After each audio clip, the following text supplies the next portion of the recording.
एक कदम ईश्वर की ओर।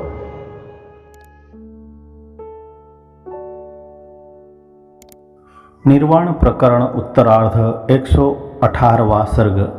बगुले, जलकाक, मोर, वियोगी पथिक, मछली और चातकों के चरित्र का वर्णन। सहचर और सहचारियों ने क्रम से कहा, देखिए यह बक यद्यपि प्रायः निर्गुण है, तथापि इसमें एक गुण है, वह यह कि प्राउड प्राउड कहता हुआ यह प्राउड का अर्थात वर्षा ऋतु का स्मरण कराता है। अरे बगुले, तालाब में बैठा हुआ तू रंग से अर्थात सफ़ेद पंखों से हंस सा मालूम पड़ता है। कौवों के साथ मित्रता, क्रूरता अर्थात मछलियों पर निर्दय प्रहार करना और कटुवाणी का त्याग कर तू सच अर्थात असली हंस बन जा।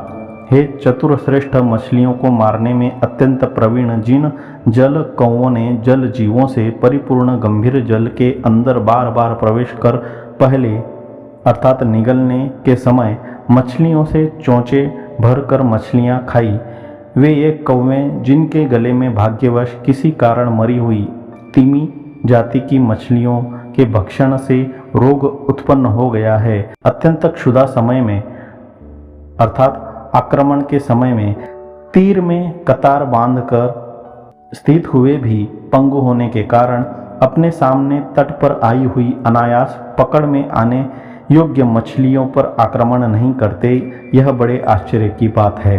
दुर्जनों ने लोक हिंसा से स्वार्थ सिद्धि करना जल के कौवों से सीखा, ये प्रकारांतर से कहते हैं।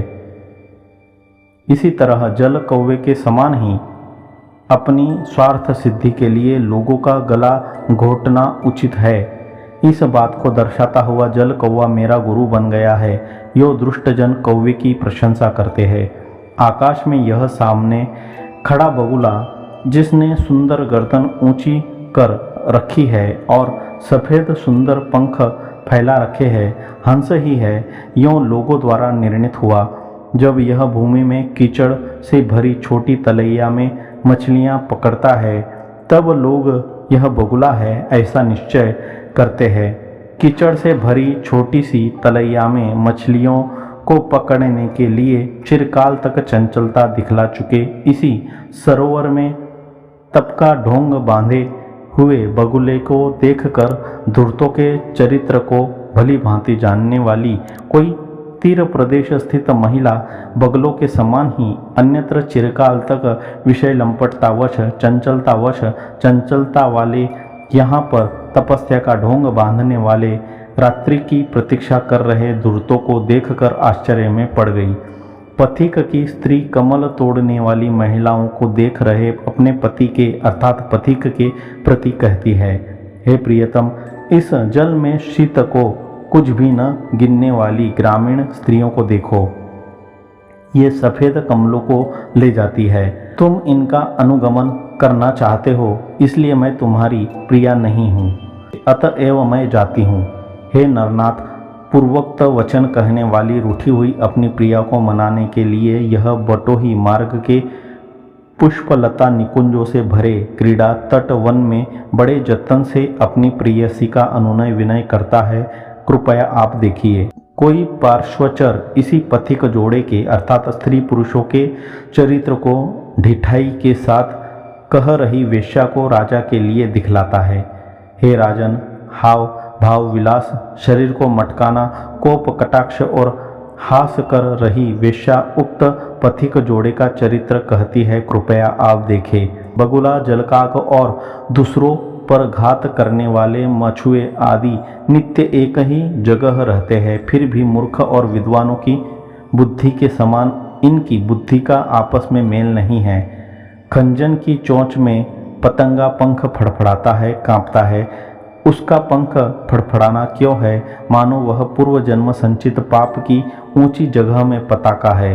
छोटी ततैया के तट के वृक्ष पर उल्लास के साथ वह चपल बगुला जब जोर से बोलता है, तब थोड़े से जल से गिले तलैया रूपी गोखुर में पूर्ण शक्ति से प्रेम से प्रियतम की छाती में जैसे भय से चिपट रही बिचारी मछली ने मरकर भी अपने शरीर की रक्षा की।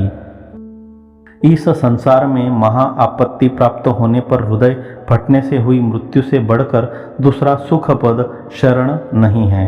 मरकर भी जो उसने अपने शरीर की रक्षा की वह भी उचित ही किया। बगुला, अजगर और जलकाक के पेट में बिना चबाए निकले हुए मछली आदि प्राणियों की जो चित्त स्थिति है, मैं समझता हूँ वह सुषुप्ति सी अर्थात गहरी नींद सी या मूर्छा सी होती है। जलचर मछली आदि जीवों को समीप में जल कौवा, बगुला, चील, बिल्ली, सांप देखने से जो भय होता है, उस भय के आगे वज्रपात से हुआ भय तृण के समान नगण्य है। यह रहस्य बात जाति स्मरण अर्थात पूर्व जन्म के ज्ञान से मछली आदि जल जीवों की योनियों के दुख का स्मरण करने वाले विद्वान पुरुषों द्वारा अनुभूत है। इसे असत्य नहीं समझना चाहिए। हे राजन, फूलों की राशि से सुशोभित यहाँ सरोवर के तट के पेड़ के नीचे सामने भ्रमर रहने पर नयन और कानों को शोभा से नूतन नील कमल और केतक बिखेर रहे भोले भाले सुंदर मृगों को, प्रिया को दिखलाइए। मोर क्षुद्राशय न होने के कारण इंद्र से जल मांगता है। अत्यंत उदार इंद्र अक्षुद्र चित्तत्व रूप गुण से संतुष्ट होकर मोर की प्रसन्नता के लिए सारी पृथ्वी को जल से पूर्ण कर देता है। ये मोर बछड़े की तरह मेघों के पीछे पीछे चलते हैं। मलिन मलिन का ही बच्चा है, ऐसा अनुमान होता है। पथिक मृगों को देखकर सामने की वस्तुओं में प्रिया के नेत्रों का चिंतन करता हुआ कल से चलने वाली गुड़िया सा बन गया है। मोर भूमि का जल तक ग्रहण नहीं करता, किंतु सांपों की जबरदस्ती खा डालता है। यह सर्प की दुरात्मता है अथवा मोर की दुष्टता है, यह मैं नहीं जानता। मोर सज्जनों के हृदय के समान स्वच्छ महान सरोवर को छोड़कर मेघ द्वारा थुका हुआ जल पीता है। मालूम पड़ता है उसका मेघ का जलपान सरोवर को नमस्कार करना पड़ेगा, इस भय से है। हे राजन, देखिए ये मयूर वर्षा ऋतु के बच्चों की नाई नाचते हैं, जिनके पंख रूपी मेघ चमक रहे हैं, जो पिच्छ अर्थात पंखों के चंद्रक रूपी चंद्रमा को कपा रहे हैं। यहाँ पर मोतियों को देने के कारण सागर की सुंदर वन में वन के वायु से फैलने वाली तथा चंचल चंद्र क रूपी सुंदर तरंगों से युक्त मयूरों को नचाने वाला होता है। मेघ नचाने वाला नहीं है। देखिए हे चकित चातक, तुम्हारा वन भूमि में गर्मी के दिन अग्नि से दूषित अर्थात सदा अग्नि की संभावना वाले सूखे पेड़ के खोखले में निवास के आग्रह से सूचित अति अभिमानिता सुख के लिए नहीं है। तुम केले के वन में समीपवर्ती शीतल हरे तिनकों को चरो, नहर आदि में जल पियो एवं केले के वन में विश्राम लो। हे मयूर, यह सागर के जल से भरा हुआ, अतः आकाश में चढ़ने की इच्छा वाले मेघ नहीं है। यह तो पर्वत से उठी हुई वनाग्नि से जले हुए वन वृक्षों के खोखले की अग्नि की धूम्र राशि है। अनावृष्टि के समय भूमि का जल न पीने वाले मयूर के आशय का कोई अनुचर वर्णन करता है। जिस मेघ ने शरत ऋतु में भी मयूर को जल धाराओं से तृप्त किया, वह वर्षा ऋतु में भी तालाब को न भरे, ऐसा उसका जो चरित्र है वह बाल जनोचित अर्थात क्षुद्रोचित है, उस महान के योग्य नहीं है। उदारता के समय में भी की गई इस अनुदारता को देखकर पामरों द्वारा किए गए उपहास से वह सज्जन दुखी होगा। यह सोचकर मयूर सदा के लिए अपनी प्यास ही न बुझाने के लिए तैयार हो गया।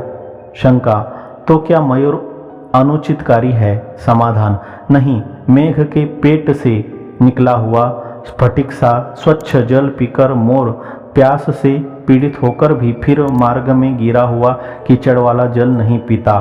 शंका, तब तो वह मारे प्यास के मर जाता होगा। समाधान, नहीं, वह मेघ का स्मरण कर हर्षित होता है और मरता भी नहीं, क्योंकि गुणवान पुरुष पर आशा बांधे हुए लोगों का परिश्रम भी सुखकारी होता है, दुखद नहीं होता। यहाँ पर ये पथिक लोग बरसात में कथा वार्ता के आलाप द्वारा मार्ग में होने वाली शोचनीय दशा को अर्थात वियोग को वैसे ही बिताते हैं जैसे कि प्रायः मूर्खजन अपना जन्म यापन करते हैं। कांता विरही पथिकों का वर्षा ऋतु में कहीं पर कथालाप आदि से कष्टपूर्वक वैसे ही समापन होता है जैसे कि आत्मज्ञान शून्य मूर्खों का जन्म यापन होता है। यह भाव है। हे राजन, यहाँ पर तालाब से कमल, नीलकमल, कुई, सफ़ेद कमल, भसीड़, कमल नाल, रक्त कमल, पत्ते और जल के बोझ को लेकर युवतियाँ चली। इसके बाद इन कमल आदि के बोझों को क्यों ले जाती हो? यह पूछने पर उन्होंने पूछने वाले को अर्थात मुझको यह उत्तर दिया, हे पथिक, हम लोग वियोग रूपी दुख के ज्वर से संतप्त नायिका की बाल सखियां हैं और उसके उपचार के लिए कमल आदि के बोझों को ले जाती है। तदुपरांत प्रेम पूर्ण हृदय वाली, स्तनों के भार से नत अर्थात झुकी हुई तथा विविध हाव भाव से मनोहर अंगों वाली वे ललनाएं देख रहे पथिकों को उनके घर की प्रियाओं का बार बार स्मरण कराती है। वहाँ पर कोई पथिक अपनी प्रिया का स्मरण कर कहता है, वह मेरी प्रिया जल से भरे मेघ रूपी अंधकार से काले आकाश को चिकने तथा मेघ और अंधकार के समान काले शून्य वन को देखकर प्रलाप करती होगी, भूमि पर गिरती होगी तथा चलते चलते ठोकर खाती होगी। हाय, ब्रह्मण श्रेणी तथा नील कमलों से परिवेष्टित कमल रूप पान पात्र से अर्थात पीने के बर्तन कटोरे से उंडले जा रहे कमलिनी के मधु को पीने से मस्त हुआ और तट भूमि पर उगे हुए वृक्ष लता आदि के पल्लवों के नृत्य से प्राप्त हुई मधुर गंभीर शब्द राशि से प्रख्यापित शीतलता, मृदुता, सुगंधि आदि गुणों से पूर्ण वायु बहता है। 118वां सर्ग समाप्त।